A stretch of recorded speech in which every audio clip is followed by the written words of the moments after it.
ये dear students, हमने mid leaf period table में देखा कि मिड लीफ का पीरियड टेबल उसमें बकायदा गैप छोड़ा और एलिमेंट्स की प्रॉपर्टीज को डिपेक्ट किया, पेशगोई की, प्रिडिक्शन की। जर्मेनियम की हमने एग्जांपल भी ली कि जब जर्मेनियम डिस्कवर हुआ तो उसकी प्रॉपर्टीज हुई थी जो मिड लीफ ने अपनी प्रिडिक्शन में की। लेकिन बहरहाल इसमें कुछ नकायस बहुत ज़्यादा थे। मजले ने जब 1911 में ये नोटिस किया कि एलिमेंट्स को हम ज़्यादा अच्छे तरीके से उनके एटॉमिक नंबर की बुनियाद पर बजाय एटॉमिक मास के एटॉमिक नंबर की बुनियाद पर अरेंज कर सकते हैं, तो एक पीरियोडिक लॉ नया बनाया गया। मेटली पीरियोडिक लॉ तो था कि एटॉमिक मास की बेस पर अगर अरेंज करें तो उनकी physical chemical properties periodic manner में रिपीट होती हैं। लेकिन मॉडर्न पीरियोडिक लॉ ये है कि अगर हम एलिमेंट्स को अरेंज करते हैं increasing order of their atomic number तो इनकी केमिकल प्रॉपर्टीज रिपीट होती हैं पीरियोडिक मैनर में। पीरियोडिक मैनर का मतलब है कि खास यानी कि गैप के बाद एक खास लम्हे के बाद दोबारा वही प्रॉपर्टीज आ जाती। एक और इम्प्रूवमेंट मॉडर्न पीरियड टेबल में ये की गई कि एक्स्ट्रा ग्रुप जो है, group 8A extreme right period table पर रखा नोबल गैसेस के लिए, क्योंकि मिडिल ईस्ट के पीरियड टेबल में अभी जब बना था उस वक्त अभी नोबल गैसेस डिस्कवर नहीं हुई थी। तो ये भी एक इम्प्रूवमेंट हुई। एक और मिडिल ईस्ट के पीरियड टेबल में जो ड्रॉबैक था या शॉर्टकमिंग थी वो ये थी कि बेरिलियम, मैग्नीशियम, कैल्शियम, स्ट्रोंथियम, बेरियम को जिंक, कैडमियम, मरकरी के साथ रख दिया गया एक सिंगल ग्रुप में। हालांकि इनकी प्रॉपर्टीज बिल्कुल मुख्तलिफ हैं, तो अब मॉडर्न पीरियड टेबल में इसको जिंक, कैडमियम, मरकरी को सेकेंड बी में रखा गया है और बेरिलियम, मैग्नीशियम, कैल्शियम, स्ट्रोंथियम, बेरियम को सेकेंड ए में रखा गया है। तो इस तरह जो है कुछ एलिमेंट्स की तरतीब जब हम एटॉमिक मास के लिहाज से करते थे मेंडलीव पीरियड टेबल में तो उनकी प्रॉपर्टीज अपने ग्रुप से हट जाती थी। लेकिन मॉडर्न पीरियड टेबल में जब हमने एटॉमिक नंबर के लिहाज से तरतीब लगाई है तो बिल्कुल एलिमेंट्स अपनी प्रॉपर्टीज वाले अपने ही ग्रुप में गए हैं। मॉडर्न पीरियड टेबल, इसमें हमने एलिमेंट्स को अरेंज किया है increasing order of their atomic number. इसमें भी उसी तरह वर्टिकल लाइंस हैं जिनको हम ग्रुप कहते हैं। इनको रोमन नंबरल से आई से लेकर वी ट्रिपल आई तक यानी कि 1 से लेकर 8 तक रखा गया है ग्रुप को, और हर ग्रुप को दो सब ग्रुप्स में ए और बी में डिवाइड किया गया है। और जो पीरियड्स हैं उनको अरेबिक नंबरल में रखा गया है। अरेबिक जैसे हम आम काउंटिंग लिखते हैं 1 2 3, हॉरिजॉन्टल लाइन को पीरियड कहते हैं और इनको अरेबिक नंबरल 1 से लेकर 7 तक रखा गया है। तो ये जो हमने कहा है कि सब ग्रुप्स ए और बी हैं, ये ओल्ड प्रपोजल है। जो न्यू प्रपोजल है international union of pure and applied chemistry की यानी कि आईयूपैक की, वो कहते हैं आप 8 ग्रुप ए और बी सब ग्रुप्स में डिवाइड करके ना लिखें बल्कि इकट्ठा ही अरेबिक नंबर रखते हैं। जैसे ये आप देखें यहाँ पर ये ओल्ड प्रपोजल है 1A 2A 3A 4A 5 6 7 8A, और ये बी हैं 3B 4B 5B 6B 7B 8B, तीन ग्रुप्स पर मुश्तमिल है, फिर 1B और 2B। ये है ओल्ड प्रपोजल। न्यू प्रपोजल में ये है कि यहाँ पे 1 लिखें, 2 3 4 5 6 7 8 9 10 11 12, फिर इधर आ जाए 13 14 15 16 17 और 18। ये न्यू प्रपोजल है। हमने यहाँ पर इस पीरियड टेबल के फीचर्स देखने हैं। तो पहला पीरियड सिर्फ दो एलिमेंट पर मुश्तमिल है, हाइड्रोजन और हीलियम। दूसरा और तीसरा पीरियड इसमें 8 एलिमेंट हैं, 2 इधर है और 6 इधर है। तीसरे पीरियड में भी 8 है, 2 इधर है और 6 इधर है। इनको हम कहते हैं नॉर्मल एलिमेंट, टिपिकल एलिमेंट या रिप्रेजेंटेटिव एलिमेंट। जब हम बात करेंगे चौथे पीरियड की तो इसमें दरमियान में भी ये देखें और एलिमेंट्स आ गए हैं जो इनके और इनके दरमियान हैं।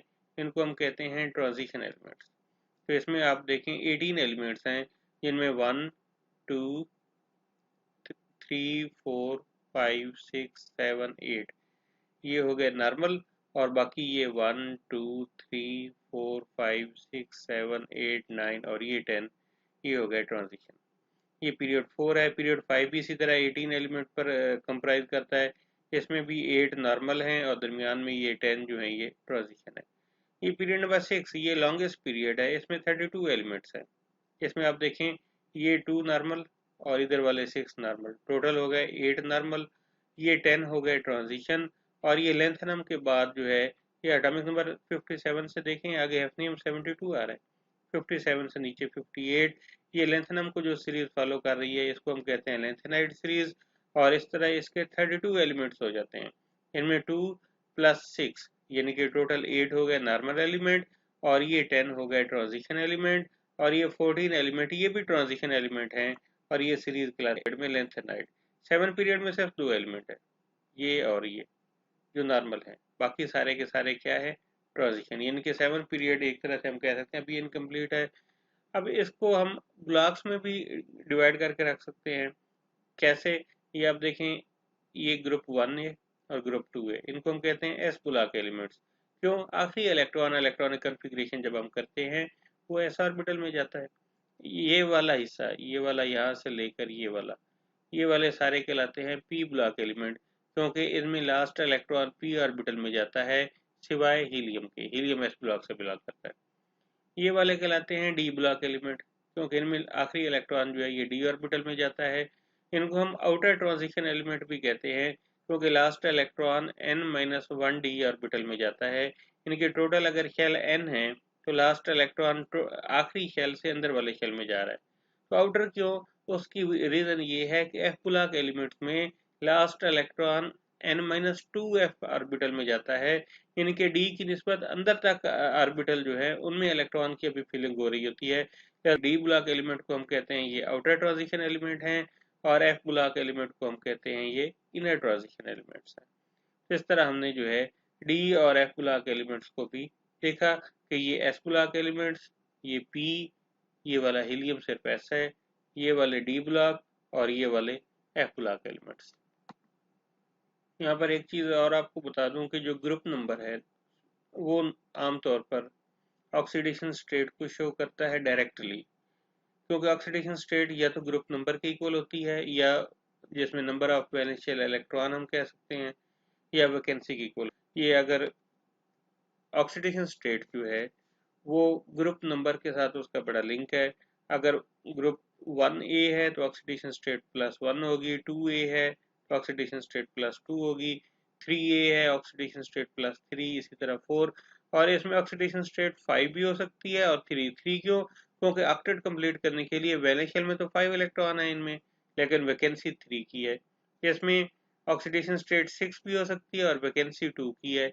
इनमें ऑक्सीडेशन स्टेट 7 भी हो सकती है, वैकेंसी 1 की है, लिहाजा 1 भी हो सकती है। तो ये number of valence shell electron is equal to group number. पहले ग्रुप के एलिमेंट वैलेंस शेल में 1 इलेक्ट्रॉन, दूसरे ग्रुप के एलिमेंट वैलेंस शेल में 2 इलेक्ट्रॉन, तीसरे में 3, चौथे में 4, इस तरह। एक तो आपके ज़हन में ये बात होनी चाहिए। दूसरा, पीरियड नंबर जो है टोटल नंबर ऑफ शेल के बारे में बताता है। अगर कोई एलिमेंट पहले पीरियड का है तो उसमें एक ही शेल है, दूसरे पीरियड का है 2 शेल, 3 शेल, 4, इस तरह। अगर कोई 7th पीरियड का है तो 7 शेल है। तो आपको इन एलिमेंट्स के नाम भी आने चाहिए कि ग्रुप 1A में hydrogen, lithium, sodium, potassium, rubidium, caesium, francium है। 2A में beryllium, magnesium, calcium, strontium, barium, radium है। 3A में boron, aluminium, gallium, medium, thallium है। 4A में carbon, silicon, germanium, tin, lead है। 5A में nitrogen, phosphorus, arsenic, antimony, bismuth है। 6A में oxygen, sulphur, selenium, tellurium, polonium है। 7th में fluorine, chlorine, bromine, iodine, astatine है। और 8A में helium, neon, argon, krypton, xenon, radon है। और कुछ यहाँ पर जैसे ये क्वेनिज मेटल्स है, कॉपर, सिल्वर, गोल्ड, ये आपको पता होनी चाहिए। ये ग्रुप 1 भी है। ग्रुप 2 भी जिंक, कैडमियम, मरकरी, जो हमने वो मेडलीफ के डिफेक्ट में भी देखा कि इन एलिमेंट्स को जो है इनके साथ मिला के रखा हुआ था, लेकिन मॉडर्न में हमने इनको अलग कर दिया और इनको अलग कर दिया। तो आपको ये पीरियोडिक टेबल के ज़रिए इलेक्ट्रॉनिक कॉन्फ़िगरेशन का ऐसा तक ज़रूर आइडिया होना चाहिए कि अगर मिसाल है, मैं सेलेनियम की बात करता हूँ, आपसे कहा जाता है अभी बताएं सेलेनियम के वैलेंस शेल में कितने इलेक्ट्रॉन है, तो आप कहेंगे सर ये 6 ए ग्रुप से बिलोंग करता है, लिहाजा वैलेंस शेल में 6 हैं, जिनमें 2 इलेक्ट्रॉन एस के होंगे और बाकी 4 केस में होंगे पी के होंगे। इवन मैं ये भी ऐसे आप देखें प्रीडिक्ट कर सकता हूँ कि ये किस पीरियड से बिलोंग करता है। ये चूंकि 4th पीरियड से बिलोंग कर रहा है, लिहाजा हम ये कह सकते हैं कि सेलेनियम जो है इसमें 4s2 4p4 electronic configuration valence shell की होगी। 4 का कहाँ से पता चला, 4th पीरियड से। और 4s2 4p4 यानी कि s में 2 और p में 4, टोटल 6 इलेक्ट्रॉन। ये कहाँ से पता चला, क्योंकि 6 ग्रुप से बिलोंग करता है। Group number is equal to number of valence shell electron. इसमें वैलेंस शेल में एक ही इलेक्ट्रॉन है, लिहाजा S1 कॉन्फ़िगरेशन है। वैलेंस शेल में 2 इलेक्ट्रॉन है, लिहाजा S2 कॉन्फ़िगरेशन है। 3 है, S2p1 है। 4 है, S2p2 है। 5 है, S2p3 है। इसमें S2p4 है, S2p5 है। और नोबल गैसेज में S2p6 यानी कि ऑक्टेट कंप्लीट हो जाता है। अब कौन सा S है, कौन सा P है, ये हमें पीरियड नंबर से पता चलेगा। मिसाल है, ये रेडॉन है। रेडॉन की वैलेंस शेल की कॉन्फ़िगरेशन क्या होगी? 8वें ग्रुप से बिलोंग करता है। वैलेंस शेल में 8 इलेक्ट्रॉन, 2 S में और 6 P में। अब S2p6 तो मैं पता चल गया, 2s2 2p6 है, 3s2 3p6 है, 4s2 4p6 है। कौन सा है, ये हमें पीरियड से पता चलेगा। ये 6 पीरियड से बिलोंग कर रहा है, लिहाजा इसकी वैलेंस शेल की कॉन्फ़िगरेशन होगी 6s2 6p6। कुछ फैमिलीज हैं पीरियोडिक टेबल में, जैसे हम देखते हैं ग्रुप 1A के एलिमेंट्स को हम कहते हैं कि ये अल्कली मेटल्स हैं। अल्कली मेटल क्यों? क्योंकि इनकी एक प्रॉपर्टी है कि वाटर से मिलकर ये स्ट्रॉन्ग अल्कलाइन सोल्यूशन बनाती हैं। इसी तरह ग्रुप 2A के एलिमेंट्स जमीन की सतह के अंदर पाए जाते हैं, अर्थ क्रस्ट में होते हैं, और वो भी अल्कलाइन इन नेचर है, उनको हम अल्कलाइन अर्थ मेटल कहते हैं। ग्रुप 7A के एलिमेंट को हेलोजन कहते हैं। हेलोजन का मतलब होता है साल्ट फार्मिंग, क्योंकि आप जैसे देखें नमक है NaCl, तो ये नमक Cl हेलोजन है, ये नमक में मौजूद होता है, तो ये साल्ट बनाने वाले हैं। और इसी तरह ग्रुप 8A के एलिमेंट्स, इनकी लीस्ट रिएक्टिविटी की बुनियाद पर इनको हम नोबल गैसेस कहते हैं।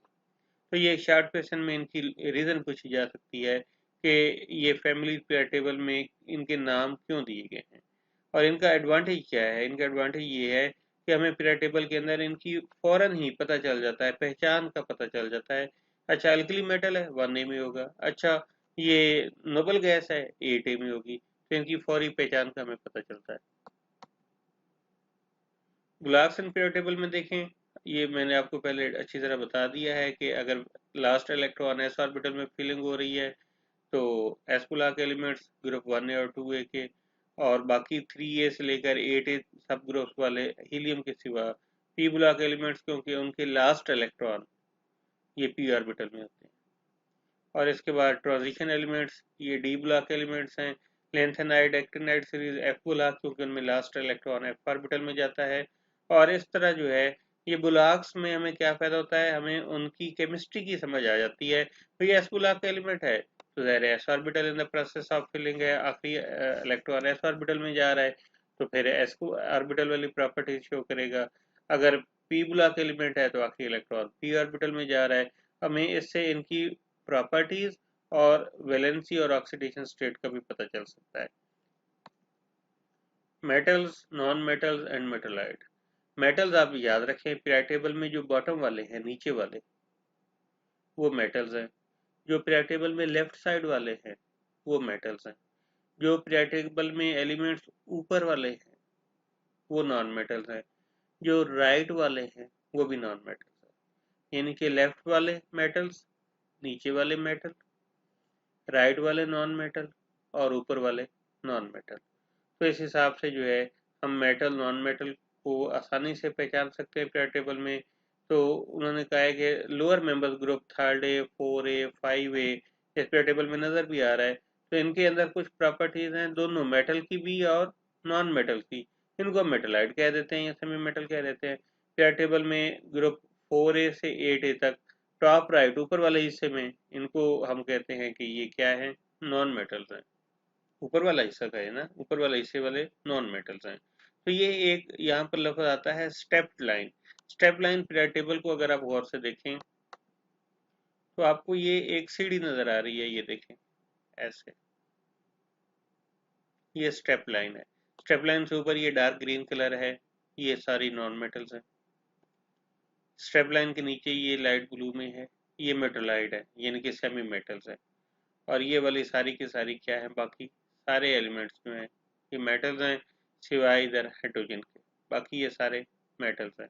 और ये गैसेज हैं, जाहिर बात है गैस है तो नॉन मेटल है। तो इस तरह जो है ये स्टेप लाइन का आपको बताना था कि ये स्टेप बन रहा है, सीढ़ी लगी हुई है।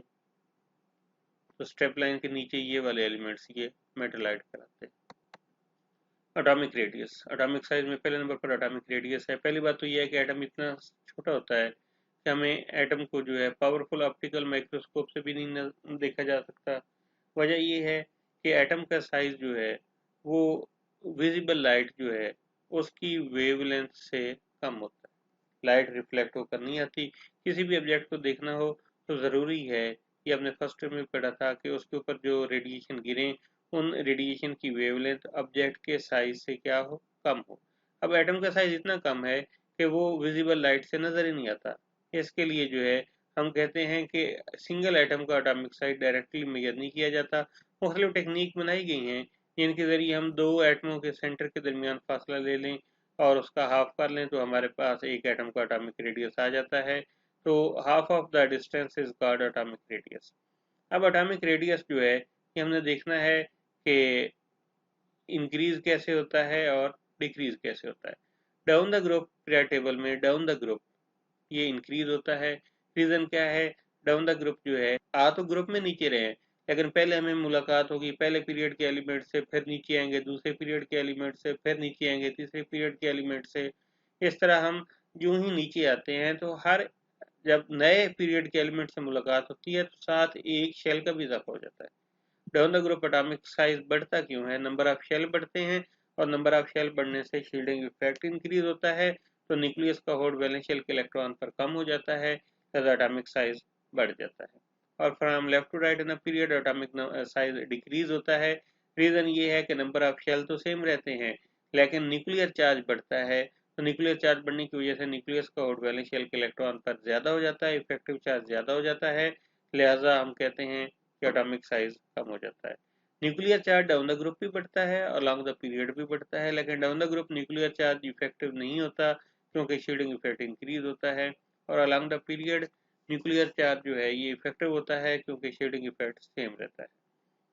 तो इस तरह हमने देखा कि from left to right atomic size कम होता है, एटॉमिक रेडियस कम होता है, और ये साइज ऑफ आउटरमोस्ट शेल बतदरीज कम होता जा रहा है। और ये इफेक्ट उसने कहा बहुत वाजे है लॉन्गर पीरियड में जिनमें डी और एफ सब शेल इन्वॉल्व है। उसमें ये ग्राफ अगर हम बनाए तो यूं नीचे को जा रहा है ऐसे। और ये लेंथेनाइड और एक्टिनाइड, इनका एटॉमिक साइज भी इसी तरह कम होता है। तो लेंथेनाइड का कम होने की बात को हम कहते हैं कि ये क्या है, लेंथेनाइड कॉन्ट्रैक्शन है।